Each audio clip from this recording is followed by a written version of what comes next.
departing, something independent from Joe Biden, which is what we're seeing now. And of course, his biggest fans in the crowd there, again, a much smaller crowd, giving him his final send-off from the D.C. area. For him, though, a moment of pride, I'm sure, to be surrounded by his supporters, to have the visual. And you know, as a president, he's been all about the visuals many times. So let's listen in to his final remarks in the D.C. area as president.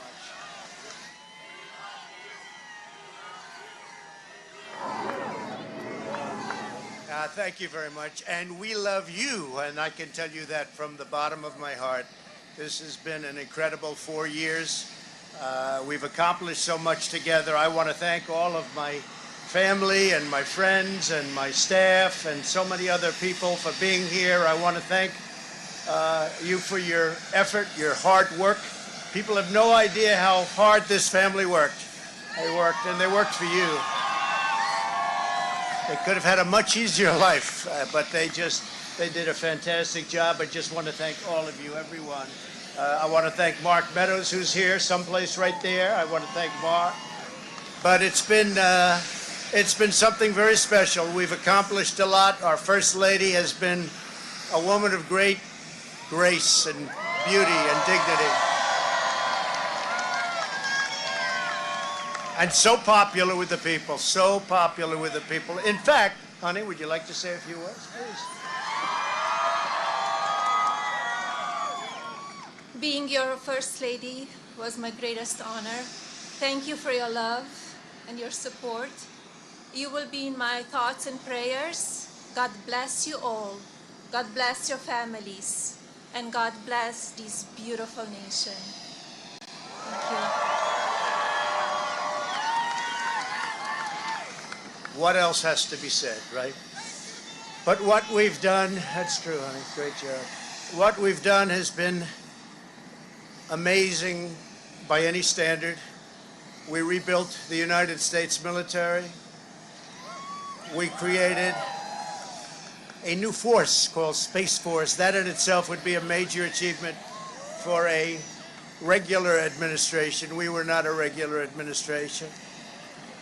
We took care of the vets, 91% approval rating. They've never had that before. The vets have given us, the VA, the vets have given us an approval rating like has never been before. We took care of our vets and our beautiful vets. They were very badly treated before we came along. And as you know, we get them great service, and we pick up the bill, and they can go out and they can see a doctor if they have to wait long periods of time. We got it so that we can sadly get rid of people that don't treat our vets properly. We didn't have any of those rights before when I came on, so our vets are happy, our people are happy, our military is thrilled. We also got tax cuts, the largest tax cut and reform in the history of our country by far.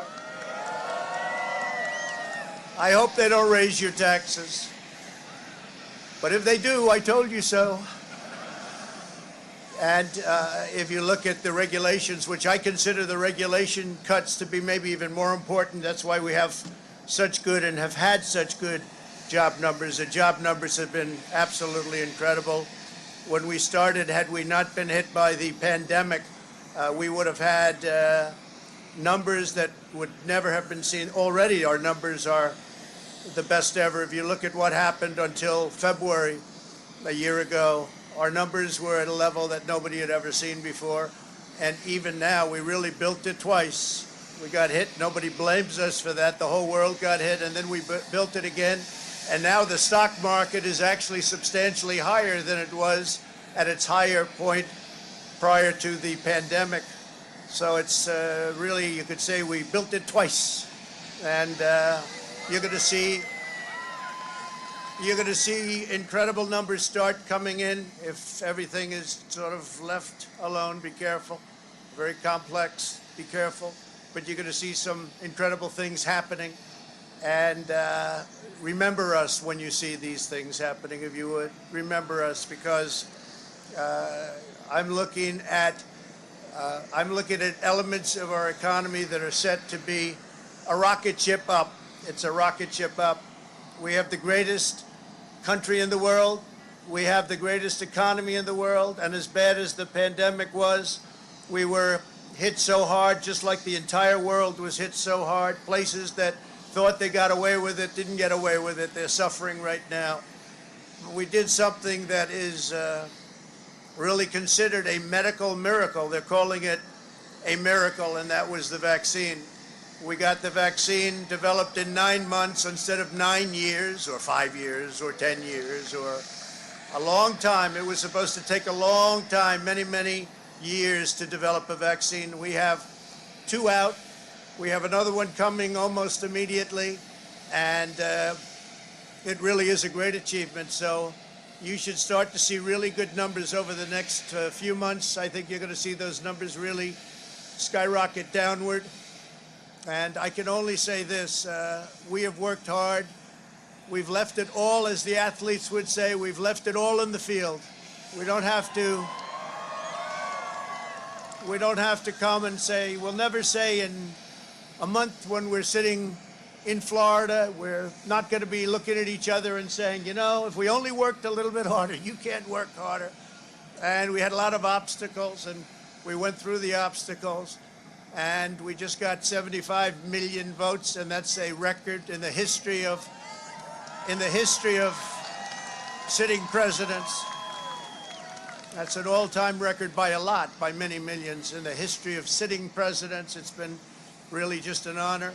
One of the things we're very, very proud of is the selection of almost 300 federal judges and 3 great Supreme Court justices. That's a very big number. That's a record-setting number. And so we've done a lot, and there's still things to do.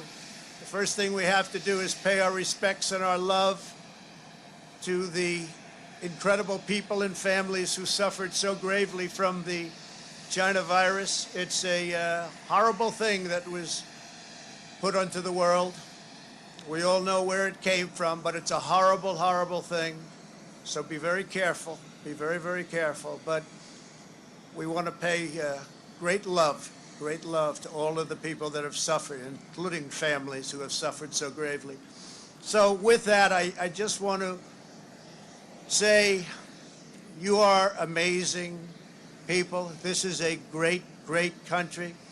It is my greatest honor and privilege to have been your president.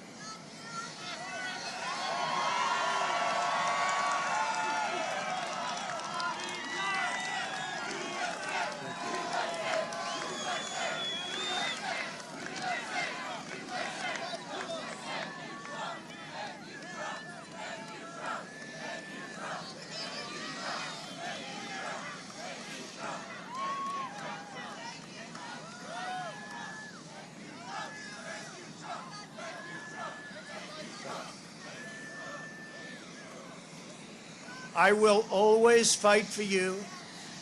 I will be watching, I will be listening, and I will tell you that the future of this country has never been better. I wish the new administration great luck and great success. I think they'll have great success. They have the foundation to do something really spectacular. And again, we put it in a position like it's never been before, despite the worst plague to hit since, I guess you'd say 1917, over 100 years ago. And despite that, the things that we've done have been just incredible, and I couldn't have done it without you. So just a goodbye. We love you. We will be back in some form.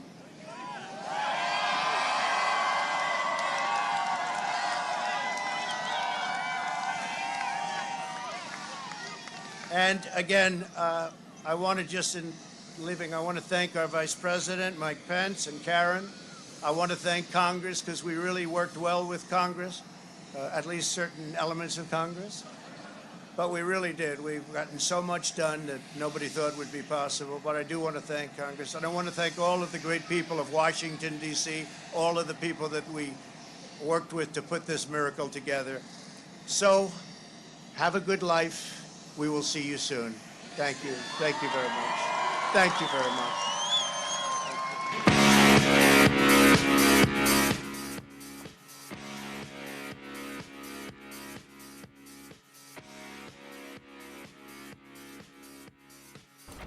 You're watching News Now from Fox, and that was President Donald Trump's final farewell address as President of the United States.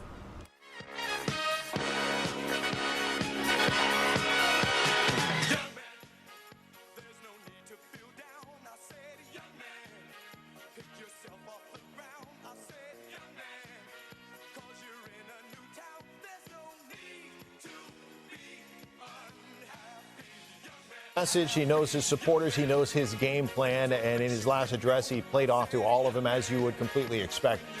Very appreciative of those who have supported him over the last 4+ years and making sure that they are aware of that. Also saying, as you see some of the family members there from the Trump family, including the newly engaged Tiffany Trump, saying, look, I wish the new administration luck, but backing that up with, I think they'll succeed because we created a great foundation for them. So that's Trump's speak. That's the way that he is. And, looking forward, he did not mention Joe Biden by name, but did at least say that he wishes the new administration luck and thank members of Congress, some